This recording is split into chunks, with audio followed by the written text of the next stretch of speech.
Hello everybody. So in this video I'm excited to bring this topic to you. I'm very passionate about this topic. We're going to look at krill oil versus fish oils. Lots of people ask me, why do I always recommend pure krill oil? And in this video we're going to look at pure krill oil versus fish oil. And I'm not going to get into the realm of like wild caught cod liver oil or Alaskan salmon oil or anything like that. So we're looking pure krill oil versus fish oil. And fish oils generally include like omega-3s or those omega-3, 6, and 9s as well. So I've been recommending pure krill oil for as long as I can remember. If you managed to catch my free class there 2 weeks ago on my top 10 supplements, krill oil is number 2 on that, and I believe that video is up on the YouTube channel. But why do I love krill oil so much? Well, you're about to find out. Most of you already know, but a lot of this stuff you won't know, so here we go. So when we look at krill or fish oils, we're basically looking at the EPA and the DHA. So that's eicosapentaenoic acid for the EPA and docosahexaenoic acid for the DHA. And these are fatty acids. They're essential fatty acids that are required by our body to function normally, especially our cells. And that basically means they have to be obtained through our diet because we can't make them. There are studies showing that omega-3 fatty acid deficiencies are some of the top influences in early mortality. Basically, they reduce the chances of dying early. There was one study from 2009, and I will put all the links in the description under the YouTube video for all the studies that I referenced here in this video. But this 2009 study basically said that low omega-3 levels or low dietary omega-3 fatty acids and high dietary trans fatty acids were the dietary risks with the largest mortality effects. So that's low omega-3s and high trans fats. And most of you already know how I feel about trans fats. So I will post that link below.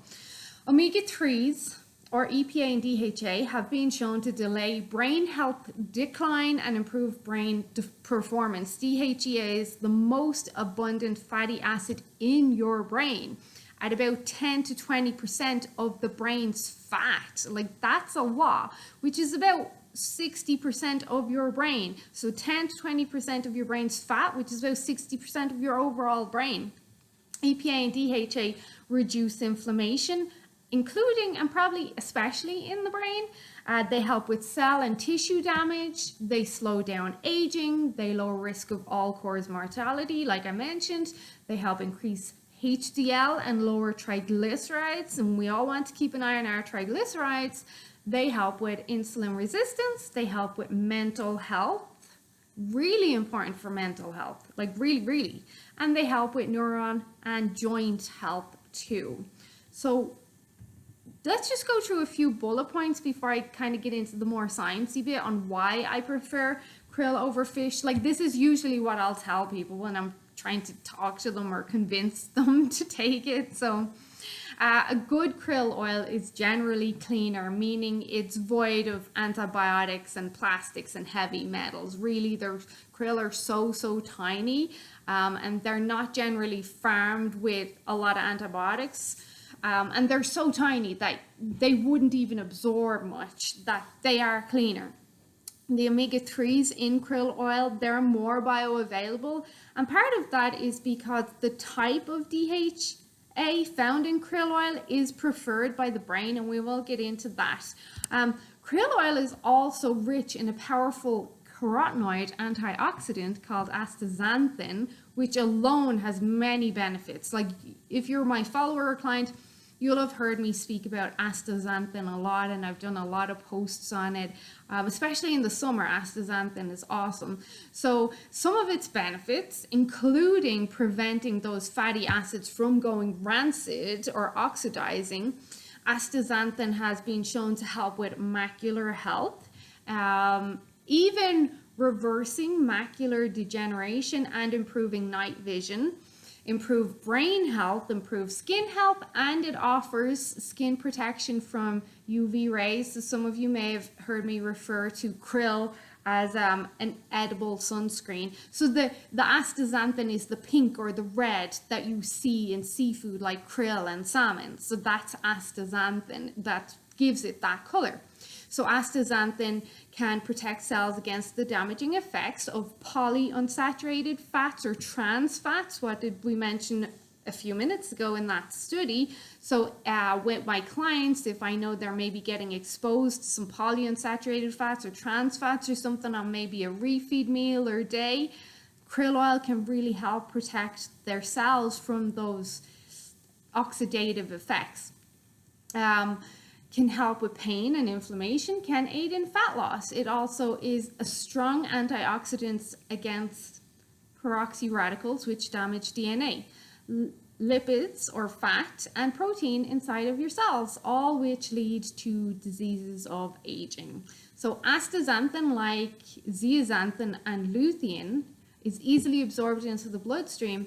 It also has a fat and water soluble aspect to it, which helps it get into the cells and the cell membrane. And while doing that, it protects DHA from oxidation. Like I mentioned, it protects these fatty acids from going rancid, because astaxanthin is partly fat and it's partly water. And your cell membrane is made of fat, which is where the DHA generally stays. And then inside your cell, we would hope, is really clean water. So astaxanthin is protecting the whole cell, not just like the outer or the inner cell, the whole cell. So krill oil differs from fish oil because fish oil is usually modified, molecularly distilled, whereas krill isn't. So that distillation helps to remove pollutants and it concentrates the EPA and DHA. Now that might sound great, but hold on. This process basically takes the omega-3s out of fish oil, which are in triglyceride form, and converts them into an ethyl ester form. And if you read the ingredients of some fish oils, and even those pure krill oils that are not pure, they're fish blends, they will have the ethyl ester there in the ingredients on the label.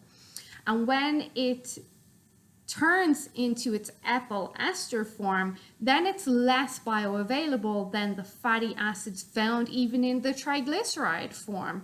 So triglycerides one thing, ethyl ester is even worse. So krill oil though, the omega-3s in krill oil, they're found in phospholipids. So you might recognize one of these phospholipids you might recognize as phosphatidylcholine, which is essential for brain health and digestive health as well. Really important for the gallbladder and bile production. So phosphatidylcholine, studies show us that the brain prefers DHEA lysophosphatidylcholine, which is basically a byproduct of DHA and phosphatidylcholine after it's been broken down by lipase, which is our fat metabolism enzyme. So these omega-3 fatty acids and phospholipids, they're more bioavailable in the body than those found in triglycerides, and even more so than those in the ethyl ester form. So the research does show us, and I am going to share the links, that the brain does prefer its fatty acids to come in that DHA lysophosphatidylcholine form, which is what we're getting with krill. So also, krill omega-3s, once you get them, not only are they more bioavailable in the brain, these omega-3s, that bioavailability is also dependent on your intestinal health and its ability to absorb nutrients. So if you have some gut issues going on there and maybe you're constantly getting diarrhea or something and you're not absorbing nutrients, that doesn't matter what you're getting. Unless you're getting krill and EPA and DHA injected straight into your bloodstream, the bioavailability is almost negligible when you've got issues. But in saying that, let's go on. So with fish oil, fatty acids need to be broken down by lipase to be effectively absorbed in the small intestines. Like, you need to. And a lot of people have lipase and digestive enzyme issues. They do. So you can see the problem here. If you've already got stomach issues, gut issues, enzyme issues, bile issues, then already you're not going to be breaking down fish oils, because they need to be broken down by lipase to be absorbed through the small intestines. So ethyl esters, which are even worse than the triglycerides, they're poorly broken down by lipase too. Like, lipase can't really break down ethyl ester. So when you see the ethyl ester form on the label, that's even worse. There's less chance that's going to be broken down. So that's not getting absorbed through the intestines at all, and it's not bioavailable. Whereas the fatty acids in krill, they can be broken down if you want to break them down, but they don't need to be broken down. They can be perfectly absorbed in their intact form through the small intestines.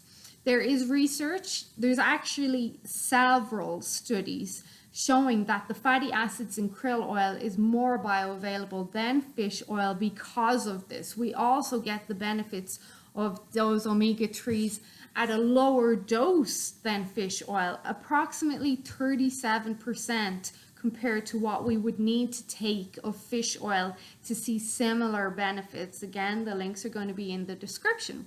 So in summary, krill oil beats fish oil hands down on many different levels. The EPA and DHEA in krill oil is more bioavailable, it's more effective, it's effective at lower doses, it's absorbed intact through the small intestine. Those fatty acids are in the preferred form for brain health, which is mental health, which is really important, and you get the added bonus of that astaxanthin as well.